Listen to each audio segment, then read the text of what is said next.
Here's something that should be impossible. In 2012, Democratic candidates for the House of Representatives received 1.4 million more total votes than Republican candidates. And yet, Republicans won a 33 seat advantage in the House of Representatives. 1.4 million more votes, yet a smaller delegation. How? The answer is a map. Specifically, who got to draw it? Last episode, we traced how money captured politicians' time and loyalty. This episode is about the next layer. What happens when the politician's money has been bought to get to decide which voters they want to face? Gerrymandering, voter suppression, and the structural features of our federal system that let a minority of voters consistently outvote the majority. Chris, let's start with the maps. Because this is one of those issues where the world gets thrown around constantly, but the actual mechanics of how it works and how systematic it has become don't get explained very often. Congressional districts have to be drawn by somebody. Most people probably assume that process is fairly neutral. What's the reality? The reality is that in most states, those maps are drawn by members of the state legislature. And that means politicians who are elected by how those maps are drawn are the ones choosing how to group voters together. And inherently, that means that they do something called packing and cracking, which I'll get to in a minute. But I also just want to say this practice isn't new. The whole term gerrymandering comes or dates back all the way to 1812 when Massachusetts Governor Elbridge Gerry signed a bill creating a district so oddly shaped it looked like a salamander. And his name plus a salamander shape is how you get the term gerrymandering in the first place. And here's the thing. You would think if you're drawing a map, you would try to follow geographic borders. You would try to follow existing political borders like towns, counties, and whatnot. And yet we don't see that happening. And what we see instead, especially as computers became more and more powerful in recent decades, and by recent, I mean the last 40 or 50 years, you see opportunities on the Republican side, especially to form projects like Project RedMap, where it's a coordinated effort of a bunch of state legislative bodies to really map out where voters who tend to vote Republicans and voters who tend to vote Democrats actually live. And the goal was entirely to draw maps that favored the Republican Party, hence Project RedMap. And you know what? It worked. And how do you know it worked? It's from that stat from 2012 that I shared at the opening of this video. Democrats nationally can earn, and often do earn, millions more votes than Republicans, and yet earn fewer elected representatives. And that is a feature of the map, not a bug. Okay, but both parties gerrymander. Republicans have done it in Texas, Democrats have done it in Maryland. What do you think about that? It's true. And I think we should be clear that it is done by both parties. But both parties are not doing it to the same extent. Democrats have certainly gerrymandered Maryland and Illinois to a certain degree. But the part that is really the problem is one, the practice itself shouldn't be a practice. But two, each party is doing it at very different scales. The When Republicans go to gerrymander in midterm elections, which they're, by the way, not supposed to do, it's supposed to be every 10 years with the census, and they try to win more seats in a state like Texas, they assume Democrats can't go find seats, or they assume Democrats won't respond. And that's been really interesting to watch. States like California, Virginia consider it because there's a lot more Democrats could be doing, but haven't out of, I think, respect for the process and system.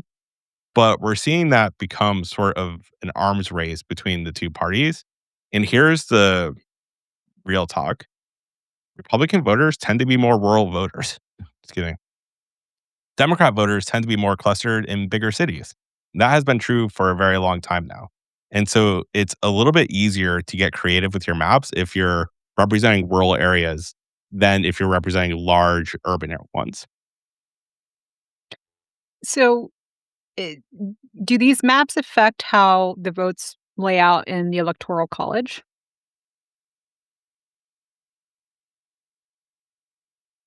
Yes and no. So the Electoral College is basically determined by how many seats your state actually has altogether. And that means if you're a state like Connecticut, which I'll keep using an example because I know it so well, is that you start with a minimum of two electoral votes because of your Senate representation that every state has equally. And then you get as many electors as you have congressional districts. Congressional districts are determined by population of the state. Now, here's the thing. There are 2 states that do it by district. So, Maine and I believe one other state will split their electoral votes based on those congressional districts, so there it could matter. For every other state, it is a winner-take-all system. So, if you win the popular vote of that state, you get all those electoral votes, which, by the way, dates back to Thomas Jefferson because he wanted to be the president and he wanted all of his Virginia delegation to vote for him.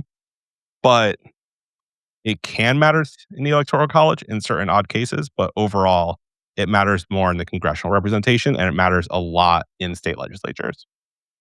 Wow. I've heard that there's been a wave of laws since 2013, I think it is, that impact who gets to vote. Can you go more into that? Like what happened and then what has been documented in terms of the effect of that? Yeah. So in 2013, we're really talking about the Supreme Court case of Shelby County versus Holder. And that decision struck down the formula that was used in what's known as the Voting Rights Act. And that formula was used to identify states that were using discriminatory voting histories that required federal oversight. So, layman's talk.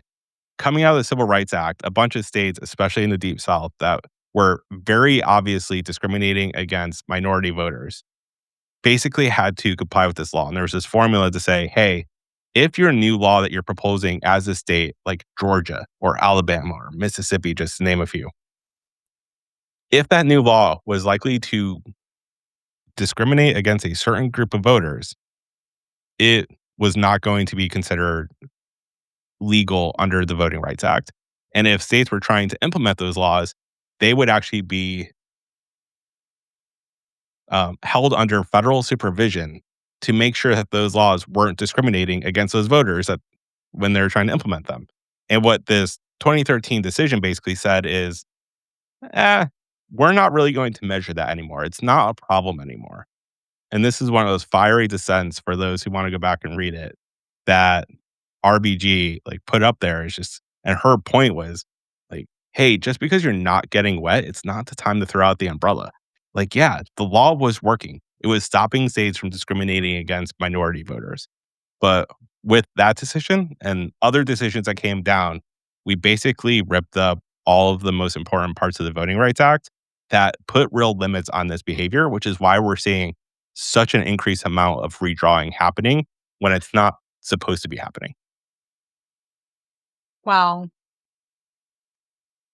So we're talking the maps, the voting laws, and then there's the structural features of the federal government itself as it relates to the Electoral College, the Senate, the filibuster as tools of minority rule. And I mean, there's more to all this. Can you continue walking me through all this? Yeah. So when we say the structural tools of minority rule, we're really talking about things like the Electoral College, where 5 times in US history, a president has won the White House without winning the popular vote. And I think for those of us our age, we certainly remember 2000 really well. And I think most of us, regardless of age, remembers 2016 really well. And the Electoral College is based on a compromise that happened in our founding fathers' generation. And it was a compromise between big states and little states to try to divide power in a way that made sense to them. And it was also an effort to put a relief valve in there in case popular will was going to lead the country down a really bad place. Although I would also say that was during a time where things like literacy were not as high as they are today. It was just a fundamentally different system that we had back then. And so the founding fathers did not give us a way to elect a president purely by popular electoral outcomes. So just add up all the votes and whoever has more wins was not the system they chose. They chose this representative system as the Electoral College, divvied up by both the Senate and House, which gives rural states far more electing power per vote than larger states do. So a protection mechanism has sort of been used beyond its, I don't know, beneficial intent.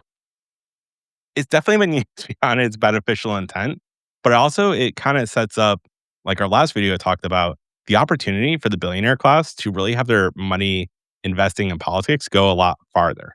And by that, I mean, it is a lot easier to buy up rural politicians that don't need as much money to run for office as it is to buy up the politicians who have to run really expensive races all the time in the big cities. And so I'm not saying this is the only causation of why we have this rural urban divide in our country. But boy, when you zoom out and look at how much rural money, big billionaire money is going towards rural area politicians, and then they want those politicians to do things that don't necessarily help those rural areas, that's a big part of it. But part of the reason why they even get that opportunity in the first place is because of these structural inequities and are built into the system that, by the way, we don't have to live with. Yeah. Wow. So I have a copy of your book right here. You shouldn't have to kill to get ahead. And like one thing that very pertinent to the conversation we're having here is this pattern that you describe over the last 30 years of presidential elections. But the winning presidential election and those campaigns are consistently being built on a message of change, yet the change hasn't necessarily manifested. So what is that telling you, given that we've just talked about the electoral structure and the maps and the redistricting and all that? Like, where's the change? Well, that and also go back and watch the previous video of the money involved here too. When you put those two things together, I think what it tells you is that the system is working exactly as designed for the people who designed it. Clinton's "It's the economy, stupid." Obama on hope and change. Trump on draining the swamp. Biden on making government work for people. Trump again on fixing prices. The voters who showed up kept asking for something different. And what they kept getting is more of the same. That's not a voter failure. It's not a failure to show up.